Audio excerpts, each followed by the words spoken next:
ఇగో దేవుడి మాటలు, యేసుక్రీస్తు వారి సంబంధం మాటలు ఏమున్నాయి చాలా. ఇది ఇది ఇది ఇది దేవుడు గొప్ప దేవుడు. ఆయన మన కోసం ప్రాణం పెట్టి తిరిగి లేచాడు ఆయన. మీరు చర్చికి వెళ్తుంటారా? ఆడికి ఏ ఊరు? ఆదివారం ఆదివారం వెళ్తారా? రక్షణ తీసుకున్నారు మరి? అమ్మాయి తీసుకుంది, మక్కాయి తీసుకుని, మక్కాయి కొడుకు తీసుకుని, కాలు తీసుకుని నేను వెనకబడ్డా. మరి ఎందుకు పడ్డా? మనకు ఉన్న పాపాలు కానీ శాపాలు కానీ ఏంటంటే రక్షణ తీసుకుంటేనే పోతాయి. ఆయన రక్తంలో కడగబడితేనే పోతాయి, లేకపోతే పోవు. మరి మీ కుటుంబంలో అందరు తీసుకున్నారన్న, మరి నువ్వు ఎందుకు తీసుకోవాలా? ఇంత ఆలస్యం ఎందుకు చేస్తున్నా? తీసుకోండి.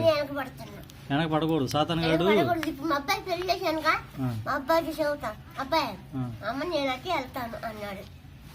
మీ అబ్బాయి బాప్తిని తీసుకున్నాడా? తీసుకోవాలా? ఎయిటీ లేదు మరి. చదువు రాసిన